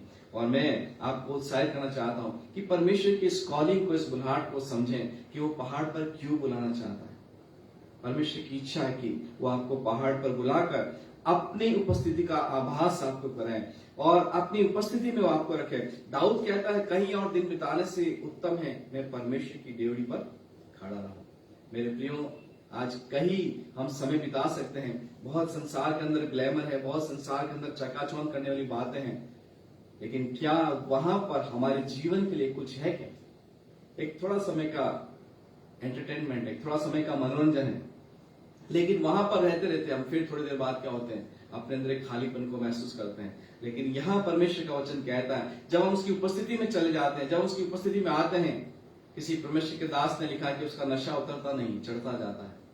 हमारे एक मित्र हैं मनाली के अंदर और वो उनका नाम प्रदीप है और मैंने उनके जीवन में देखा कि उनके अंदर एक ऐसी उस समय में एक ऐसी दीवानगी थी और वो हमेशा ऐसे छाती ठोक कर बोलते थे कि मैं तो सिर्फ प्रभु का दीवाना हूं। मेरे प्रियो, क्या कभी हमने इस बात को इस तरह से कहा है कि मैं केवल प्रभु यीशु मसीह का दीवाना हूं? क्या हमारे आचरण से, क्या हमारे कामों से इस बात का प्रमाण है? मैं 3 दिन पहले यहाँ पर एक सुबह के समय उठा, प्रभु ने मुझसे बातचीत किया कि तेरे पास क्या प्रमाण है कि तू मुझसे प्रेम करता है? कौन सी ऐसी चीज है जिसके द्वारा तू कह सकता है कि तू मुझसे प्यार करता है? और मैं सोचने पे मजबूर हूँ, हाँ सच में क्या ऐसा प्रमाण है, क्या ऐसी बात है कि हम कह सके हाँ प्रभु मैं इन चीजों से मैं बता सकता हूँ कि मैं प्रेम करता हूँ। और प्रभु ने कुछ बातें मुझे बताई हैं, मैंने उसको एक वीडियो बनाकर शेयर किया है। कहने का मतलब है कि जब हम उसकी उपस्थिति में आते हैं हम और अधिक उसके साथ एक गहरे संबंध में जाते हैं। शाऊल जो सताने वाला था, जब दर्शन पाया, उसकी उपस्थिति में आया, उसका जीवन बदल गया। जो मारने वाला था वो बचाने वाला बन गया। जो लोग नरक में जा रहे हैं उनको बचाने के लिए वो खुद अब मार खाने के लिए तैयार है। और यही वो महत्वपूर्ण चीज है जो परमेश्वर हमारे जीवन में चाहता है कि हम जब उस पहाड़ पर आए उसकी उपस्थिति को महसूस करें। मेरे प्रियो, मुझे नहीं मालूम कितने लोग परमेश्वर की उपस्थिति को महसूस किए। मेरे जीवन की एक घटना मैं आपको बता रहा हूं और उस घटना के बाद ही मैं आज सेवा में खड़ा हूं। जब मैं 4 साल का था मेरे फादर की डेथ हो गई और एक पिता का प्यार क्या होता है मुझे नहीं मालूम था। और जब मैं इस वायम के अंदर एक ट्रेनिंग कोर्स में था, डिसाइपलशिप ट्रेनिंग स्कूल के अंदर, वहां पर एक सब्जेक्ट था, परमेश्वर का हृदय पिता के समान प्रेम करता है। परमेश्वर का हृदय पिता के रूप में है। और जब एक शिक्षक हमको पढ़ा रहे थे तो मैंने परमेश्वर से मन में प्रार्थना किया, प्रभु यदि सच में आप पिता के समान प्रेम करते तो मुझे गले लगाओ, क्योंकि मुझे आज तक कभी किसी ने एक बाप के रूप में गले नहीं लगाया। ठीक है, संसार में रिश्ते हैं, मिलते जुलते हैं, लेकिन एक पिता का प्यार क्या होता है ये मैंने अनुभव नहीं किया है। और जब मैं इस बात को अपने मन में बोला तो अचानक एक स्टाफ आया, उसने मुझे गले लगाया और मैं फिर भी संतुष्ट नहीं हुआ। मैंने कहा प्रभु मैं चाहता हूं कि जो टीचर पढ़ा रहा है वो मुझे गले लगाए, तो मैं सोचूंगा कि आप उसमें होकर मुझे गले लगा रहे हैं। और मैंने इस बात को पाया कि वो आकर मुझे एक छोटे से बच्चे के समान अपनी गोद में उठाकर पूरे सीने से लगाकर, जैसे एक पिता बच्चे को प्यार करता है वैसे उन्होंने प्यार किया। और वो स्पर्श मैंने महसूस किया कि वो डिवाइन पावर थी। हालेलुया, वो परमेश्वर की वो उपस्थिति थी जिसके द्वारा मैं आज भी अपनी सेवकाई में खड़ा हूं। आज भी किसी भी प्रकार का कष्ट संघर्ष क्यों ना हो, लेकिन मुझे मालूम है कि मेरे पास मेरा एक पिता है जो मेरी हर परिस्थिति को संभालता है। और इसलिए परमेश्वर की उपस्थिति हमारे जीवन के लिए बहुत ही महत्वपूर्ण है। यदि हम इस उपस्थिति को कभी नहीं पाए हैं तो मैं प्रार्थना करूंगा कि परमेश्वर आपको वो अनुभव दे, क्योंकि बहुत सारे लोग आज ट्रेडिशनल सेवा में, किसी को देखा सेवा करते हैं उच्च स्टेटस को, हमारे यहाँ बहुत सारे ऐसे लोग हुए हैं जिन्होंने सारी उम्र गवर्नमेंट नौकरी किया है, अब जब रिटायरमेंट का समय आ गया है, कहीं कुछ नहीं है, चलो हम सेवा करेंगे, है ना। और फिर उसके बाद सो एंड सो, अगर आपने उनको अंकल बोल दिया, क्योंकि सारी उम्र अंकल बोला है, अभी वो पादरी बन गए हैं तो बोलते हैं रेवरेंड बोलो हमको। मैंने कहा अंकल ऐसा है, आप काम करो, अपना आप लोग बोलने लग जाएंगे। हमारे जीवन में हमारी आइडेंटिटी को परमेश्वर बताता है। मूसा के लिए परमेश्वर ने कहा ये नम्र व्यक्ति है, दाऊद के लिए कहा ये मेरे मन के अनुसार है। कहना नहीं पड़ता, यदि हम परमेश्वर की उपस्थिति में रहेंगे, परमेश्वर के साथ चलेंगे, हमारे जीवन को लोग अपने आप बताएंगे कि ये परमेश्वर के क्या है। लेकिन हम अपने आप से, वचन में लिखा अपने आप से आदर पाने का प्रयास ना करें। हम लोग अपने आप से पाने की कोशिश करते हैं, लेकिन मैं आपको उत्साहित करूंगा, जब आप पहाड़ पर जाएंगे, जब आप परमेश्वर की उपस्थिति में जाएंगे, परमेश्वर स्वयं आपकी आइडेंटिटी को बदल देगा। आप क्या थे वो मायने नहीं रखता है, लेकिन जब आप परमेश्वर में आते हैं, परमेश्वर आपकी एक नई पहचान को स्थापित करता है। और मैं इस बात को बताना चाहता हूं कि परमेश्वर की इच्छा यही है कि पहाड़ के ऊपर जब जाएं तो हम परमेश्वर की उपस्थिति को महसूस करें। और एक और वचन हम पढ़ेंगे, निर्गमन उसका 3रा अध्याय और उसके 10 पद को हम पढ़ेंगे। इसलिए आ, मैं तुझे फिरौन के पास भेजता हूँ कि तू मेरी इस्राएली प्रजा को मिस्र से निकाल ले आए। बस, थैंक यू। यहाँ परमेश्वर का वचन हमें बताता है जब पहाड़ पर जाते हैं तो परमेश्वर अपनी आज्ञाएं हमें देता है। हम उसके बाद देखते हैं कि मूसा को फिर परमेश्वर ने पहाड़ पर बुलाया और 10 आज्ञाएं दी। और यहाँ पर भी एक आज्ञा है मूसा के लिए, जा और क्या कर, इस्राएलियों को तुझे छुड़ाना है। और वहां पर मूसा बहुत सी बातें करता है, लेकिन परमेश्वर बहुत सी चीजें उसको कहता है ना। कहता है वो मेरी सुनेंगे नहीं, और परमेश्वर कहता तेरे हाथ में क्या है, कि लाठी है, कि उसको फेंक जमीन पर। और जब उसने फेंका तो परमेश्वर ने कहा इसकी पूंछ को पकड़, और वो क्या हो गई, वो सांप बन गई। और जब पूंछ पकड़ा वापस लाठी बन गई। परमेश्वर ने एक भेद इसमें प्रकट किया। क्यों, मैंने प्रभु से पूछा क्यों प्रभु लाठी ही, सांप ही क्यों, हाथी घोड़ा शेर क्यों नहीं बनाया, सांप क्यों बना भाई साहब, सांप क्यों बना, कभी सोचा इस विषय में? मैं प्रभु से पूछ रहा था सांप क्यों प्रभु जी, और परमेश्वर ने मुझे एक चीज बताया कि सांप ही था जो अदन की वाटिका में हवा से बातचीत किया था। सांप ने ही हवा को बहकाया, सांप ने ही वो अधिकार मनुष्य से क्या करा, ले लिया। और परमेश्वर कहता मैं उसे तेरे वश में करता हूं, तो उसकी पूंछ पकड़ेगा और तेरे कंट्रोल में। लाठी वापस, मूसा सांप जो था वापस वो क्या हुई, लाठी बन गई। और इस प्रकार से परमेश्वर ने उसके विश्वास को बढ़ाया। यहाँ परमेश्वर का वचन हमें आज की सुबह बताना चाहता है कि जब वो बुलाता है तो हमें आज्ञाएं देता है, और उसकी आज्ञाएं बड़ी आनंद की बातें हैं। बड़ा उसकी आज्ञाओं के अंदर भेद छुपे हैं, उसकी आज्ञाओं में बड़ी सामर्थ छुपी है। और यहाँ परमेश्वर वही चीज हमें दिखाना चाहता है कि जब हम उसके साथ पहाड़ पर जाएंगे तो मैंने आपको बताया कि वो अपने उसको ऊपर बुलाकर दर्शन देता है, अपनी उपस्थिति का एहसास कराता है, और उसकी उपस्थिति में पवित्रता है। जब उसके साथ वहां रहेंगे तो उसकी पवित्रता हमारे अंदर क्या हो जाएगी, ट्रांसफॉर्म हो जाएगी। मूसा को जब परमेश्वर ने बुलाया, 40 दिन अपने साथ रखा, बाइबल बताती है जब वो पहाड़ से उतर रहा था तो उसके चेहरे पर इतना अधिक तेज था कि इस्राएली लोग क्या करें, उसका सामना नहीं कर। मेरे प्रियो, यदि आपको मसीह होने की अगर कोई अपने अंदर देखना है कि आप मसीह हैं, उसकी कोई पहचान, तो आप अगर प्रभु के साथ चलते हैं, यदि आप प्रभु के साथ अपने जीवन को बिताते हैं, आपके चेहरे का तेज अलग दिखाई देगा। आप हजारों लोगों के बीच में भी आप पहचान ले जाएंगे। किसी प्रभु के दास ने इस प्रकार से बताया कि यदि आप प्रभु के साथ चलते हैं, आप लाखों की भीड़ में हो, भले लोग आपको नहीं पहचान, लेकिन दुष्ट आत्माएं पहचान जाएंगे परमेश्वर का जन। पब्लिक भी पहचानती है। आपके चेहरे का व्यवहार, आपके चेहरे के ऊपर जो तेज है वो क्या करता है, परमेश्वर की सामर्थ को प्रकट करता है। ये बहुत जरूरी है कि हम अपने जीवन को जांचते रहें कि क्या मैं सही में परमेश्वर के अनुसार अपने जीवन को बिता रहा हूं, क्या मैं परमेश्वर के वचन के अनुसार चल रहा हूं, क्या मेरे जीवन के अंदर परमेश्वर के प्रति आज भी वही सेंस है कि हम परमेश्वर की आवाज को सुन रहे हैं। एली परमेश्वर के भवन में रहकर सेवा कर रहा है, लेकिन एली को परमेश्वर की आवाज सुनाई नहीं दे रही। शामुएल थोड़ा सा समय हुआ परमेश्वर की उपस्थिति में आए, लेकिन शामुएल परमेश्वर की आवाज को सुन रहा है। जब परमेश्वर पुकारता है शामुएल शामुएल, क्या परमेश्वर की आवाज इतनी धीमी है कि दूसरे व्यक्ति को नहीं सुनाया जाए? बाइबल बताती है जब वो क्रोधित होता है तो जवान हिरनियों के गर्भपात जाते हैं, पहाड़ डोलने लगते हैं। वो परमेश्वर शामुएल को पुकार रहा है और एली को सुनाई नहीं दे रहा है। कई बार हमारे जीवन काल में ऐसा ही होता है, परमेश्वर कुछ कहता है लेकिन हम, क्योंकि हमारा रिलेशन खत्म हो चुका है, हमारे संबंध खत्म हो चुके हैं, और जब संबंध खत्म हो जाते हैं तो परमेश्वर की वो सब चीजें हमको महसूस नहीं होती हैं, हम उसको अनुभव नहीं कर पाते। तो यहाँ पर परमेश्वर चाहता है कि हम इस बात को देखें। और एक वचन और हम पढ़ेंगे, निर्गमन उसका 3 अध्याय उसकी 12 पद को भी पढ़ लें। उसने कहा, निश्चय मैं तेरे संग रहूंगा, हाँ, और इस बात का कि मैं तेरा भेजने वाला हूँ, तेरे लिए यह चिन्ह होगा। बस, थैंक यू भाई साहब। यहाँ परमेश्वर का वचन बता रहा है, पर 12 पद में परमेश्वर कहता है निश्चय मैं तेरे संग रहूंगा। जब हम पहाड़ पर जाते हैं, परमेश्वर की प्रतिज्ञाएं हमारे साथ जुड़ जाती हैं। परमेश्वर कहता है जब तू यहाँ तक आया, जब तू मेरे लिए ये सब कुछ कर रहा है, तो मेरी प्रतिज्ञा अब तेरे लिए इस प्रकार से है। वो कहता है निश्चय मैं तेरे संग रहूंगा।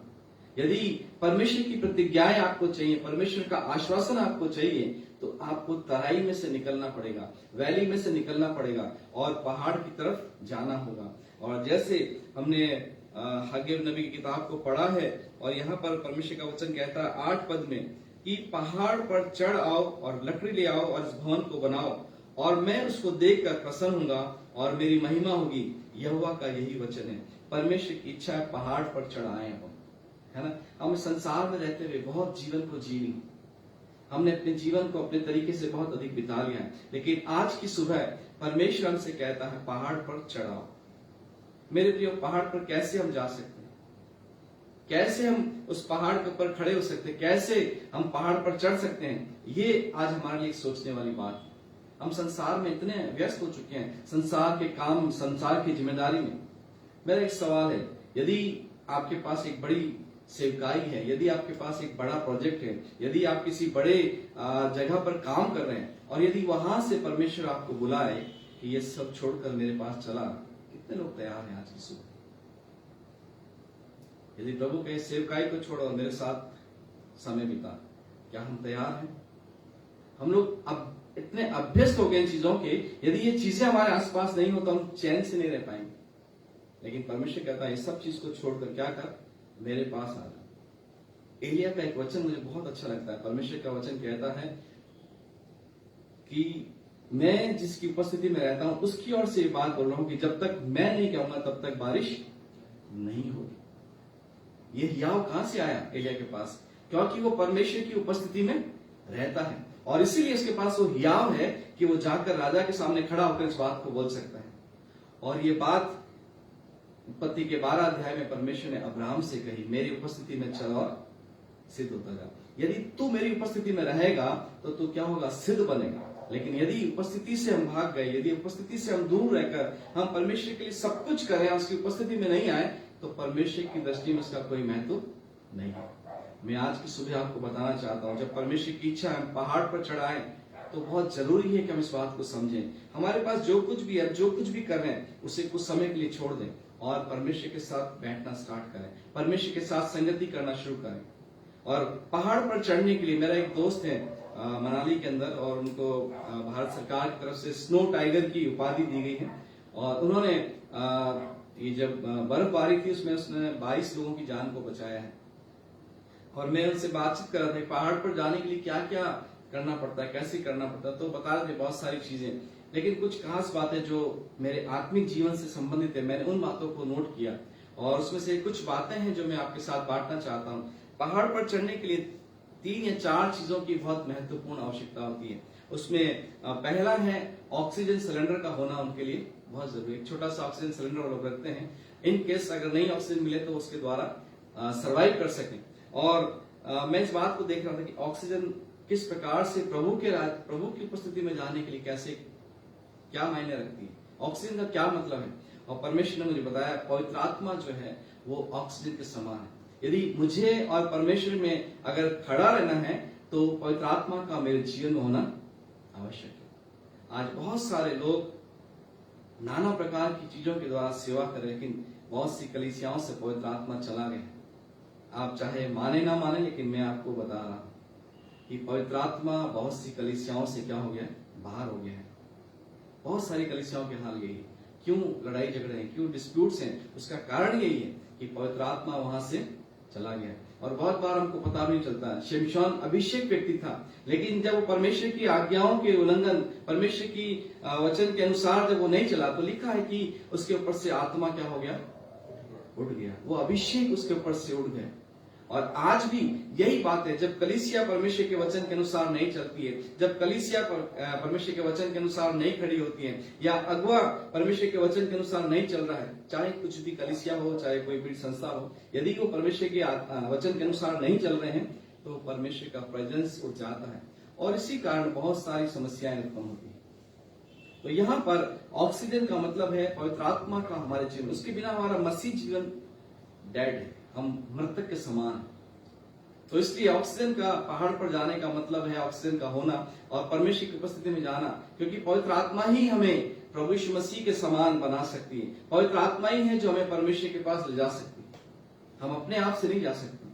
दूसरी चीज जो मैंने उनसे पूछी, उन्होंने बताया कि रस्सी का होना बहुत जरूरी है। और रस्सी जो है वो प्रार्थना को दर्शाती है, जो 2 लोगों को जोड़ती है। हम परमेश्वर के साथ जब बातचीत करते हैं तो हम रस्सी के समान वो काम करती है।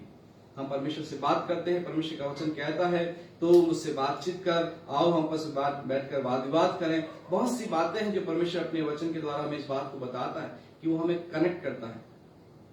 और रस्सी बहुत सारी जगहों पर उनके काम आती है। तीसरा एक और बात जो उन्होंने बताई कि एक बड़ा कीला होता है जो हमेशा साथ रखते हैं। जब कहीं नहीं चढ़ा जाता है तो कीले को फेंकते हैं रस्सी बांधकर, और उस रस्सी के माध्यम से उस कीले के गड़े होने के कारण वो उस जगह तक पहुंचते हैं।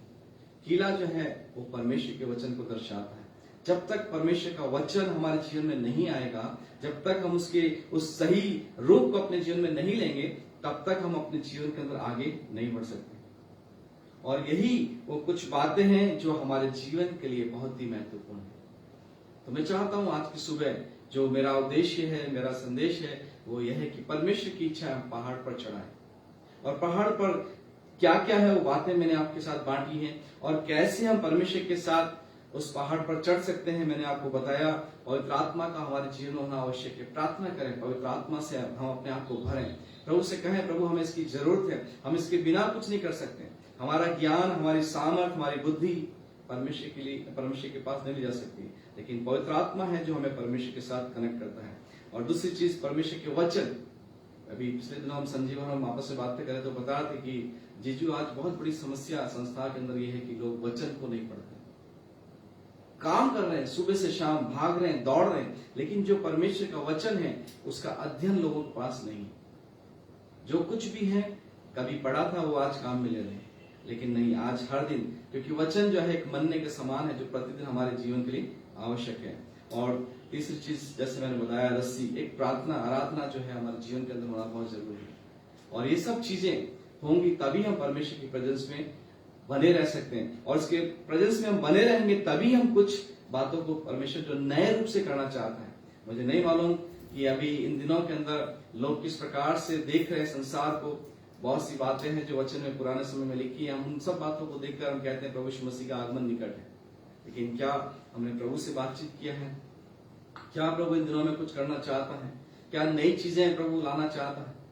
नए परिवर्तन को क्या किस तरह से चाहता है? यदि हम उसके साथ टाइम स्पेंड करेंगे, यदि हम उसके साथ संगति करेंगे, प्रभु बहुत सी नई नई बातों को जो अभी तक लोगों के चित्त में भी नहीं है, उनको वो प्रकट करना चाहता है। सो आज की सुबह मैं एक बार फिर धन्यवाद देता हूं परमेश्वर के सुंदर वचन के लिए, जो सच में कई बार हमारे जीवन को जब हम डिस्टर्ब होते हैं, परमेश्वर हमें उत्साहित करता है और परमेश्वर हमें अपनी महिमा के लिए खड़ा करता है। मैं एक बार फिर से रेवरेंड राजेश मसीह साहब को धन्यवाद देता हूं, उनके परिवार के लिए मैं धन्यवाद देता हूं कि वो यहाँ पर रहकर प्रभु की सेवा कर रहे हैं।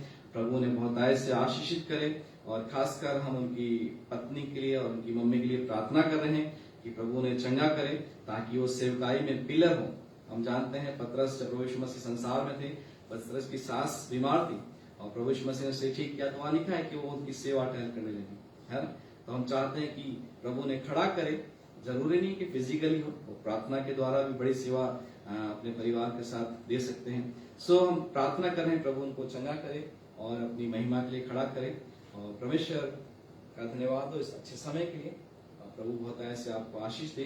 आइए हम छोटी सी प्रार्थना करेंगे और फिर आगे का समय भाई साहब को देंगे। Thank you Jesus. पवित्र पवित्र सेनाओं के परमेश्वर, मैं धन्यवाद करता हूँ सुंदर सुबह के लिए।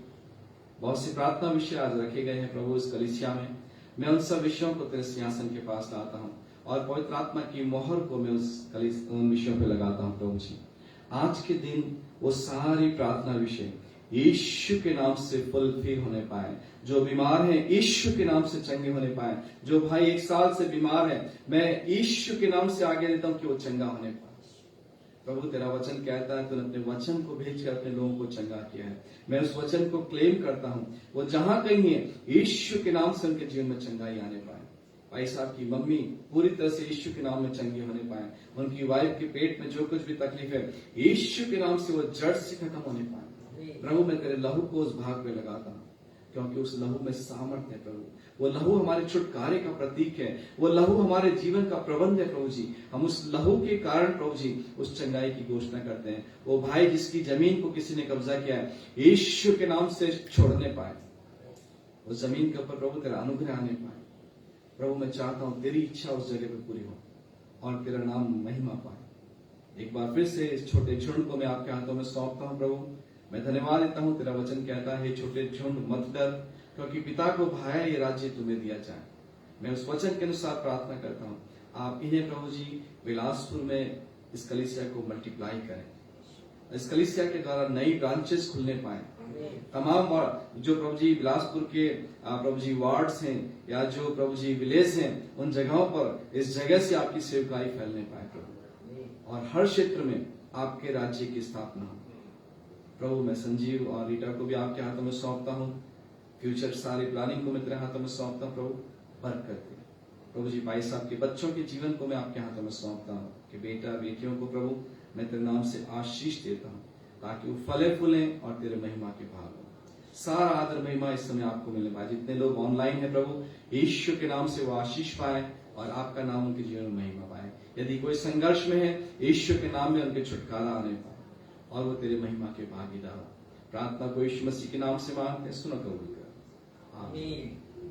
Thank you.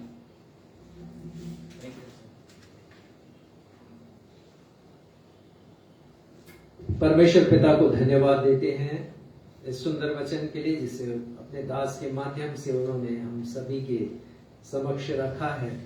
और जैसे प्रभु यीशु मसीह अपने 3 शिष्यों को पर्वत पर लेकर के गए, उसी प्रकार आज उन्होंने भी हमें नई बातें बताई। वो हमें लेकर गए पर्वत के ऊपर और बतलाया कि जब हम परमेश्वर के साथ जाते हैं या परमेश्वर हमें लेके जाते हैं पर्वत पर, तो हमें दर्शन देते हैं। परमेश्वर पिता अपनी उपस्थिति हमें प्रदान करते हैं।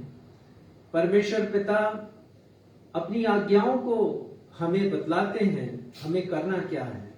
और परमेश्वर पिता एक उद्देश्य के साथ हमें भेजते हैं कि हम परमेश्वर की इच्छा को दूसरे लोगों के ऊपर प्रकट कर सकें। भाई साहब को धन्यवाद देता हूं उनके इस सुंदर संदेश के लिए, और मेरा यकीन है कि आप में से बहुत से लोग आशीषित हुए हैं। आइए हम फिर से उस गीत को गाएं। अपनी आराधना के समापन पर पहाड़ों की तरफ नजर उठाऊंगा और इसके दूसरे पद को हम सब मिल करके गाएंगे। सुन ले मुहाफिज तेरा, प्रभु यहोवा है, तेरे दाहिने हाथ में तेरा साएबान है।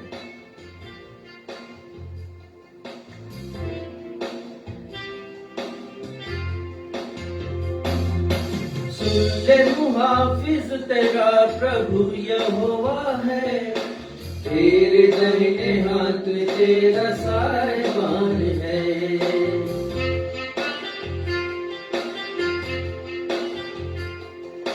सुन ले मुहाफिज तेरा, प्रभु यहोवा है, तेरे दाहिने हाथ में तेरा साएबान है। ना आफताब दिन को,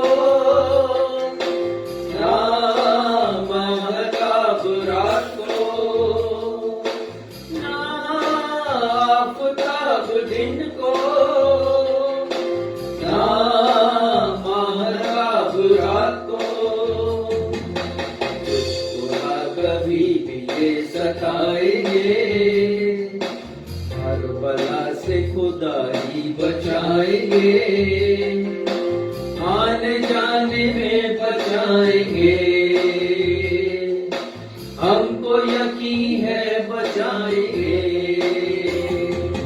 पहाड़ों की तरफ नजर उठाऊंगा, पहाड़ों की तरफ नजर उठाऊंगा, पहाड़ों की तरफ नजर उठाऊंगा, पहाड़ों की तरफ नजर उठाऊंगा।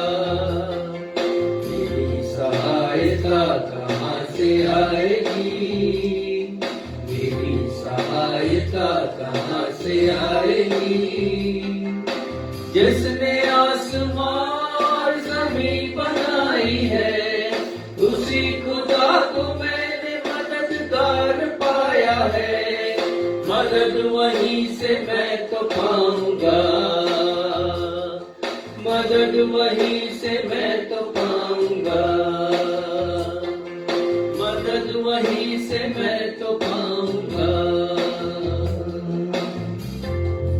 हे हमारे पिता, हम धन्यवाद देते हैं आपके वचन के लिए जो हमसे बातचीत करता है, और आज भी पिता अपने वचन के माध्यम से आपने हमारे हृदय को स्पर्श किया है, हमसे बातचीत की है।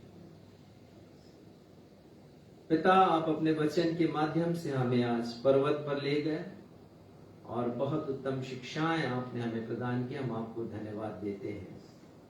प्रार्थना करते हैं पिता अपने समस्त दर्शकों के लिए जो अपने मोबाइल के समक्ष हैं, उनमें से प्रत्येक को आप अपनी आत्मिक आशीषों से परिपूर्ण कीजिए। प्रभु के आत्मिक जीवन में वे आगे बढ़े और हमेशा पर्वत पर जाने की इच्छा रखें जहां पर आप मिलते हैं। दाऊद भी कहता है कि मुझे सहायता मिलती है, और इसलिए मैं अपनी आंखों को पर्वत की तरफ उठाऊंगा। होने दीजिए पिता कि हमारी आंखें आप पर लगी रहें, जैसे दासों की आंखें अपने स्वामी की ओर और दासियों की आंखें अपनी स्वामिनी की ओर लगी रहती हैं। हमारी भी आंखें आपकी तरफ लगी रहें जब तक आप हम पर अनुग्रह ना करें, और ये तब जानेंगे जब हम संसार को छोड़कर पर्वत पर जाएंगे, जहां पर हम आपकी इच्छा को जान सकेंगे, आपकी उपस्थिति को जान सकेंगे, जहां पर हम समझ सकेंगे कि आपके निर्देश हमारे जीवन के लिए क्या हैं, आप क्या चाहते हैं कि हम हों। और पिता, जहां पर हम जा करके आपकी आज्ञाओं को मानना सीखेंगे, क्योंकि आप चाहते हैं कि हम संसार में जाएं, आप भेजते हैं प्रभु संसार में, कि हम संसार में जा करके लोगों को पर्वत के दर्शन के बारे में बता सकें, हम धन्यवाद देते हैं पिता आज की पूरी आराधना के लिए, उन आशीषों के लिए जिससे हमने पाया है। पास्टर लेमेल जोशुआ के जीवन पर आपकी मेहरबानियां बनी रहें, उनकी सेवकाई को आप निरंतर आगे बढ़ाते ले जाएं।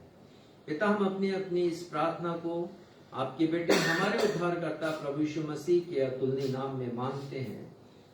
सुनिए और ग्रहण कीजिए। हम सब कहें आमीन। हम अपने स्थान पर खड़े हो जाएं, आशीष ग्रहण करेंगे। अब हमारे द्वैत पिता परमेश्वर का प्रेम, हमारे उद्धारकर्ता प्रभु यीशु मसीह का अनुग्रह और शांतिदायक पवित्र आत्मा की सहभागिता हमें से हर एक के साथ अब से लेकर के हमारे उद्धारकर्ता प्रभु यीशु मसीह के द्वितीय आगमन तक हमेशा बनी रहे। हम सब कहें आमीन। जय मसीह की।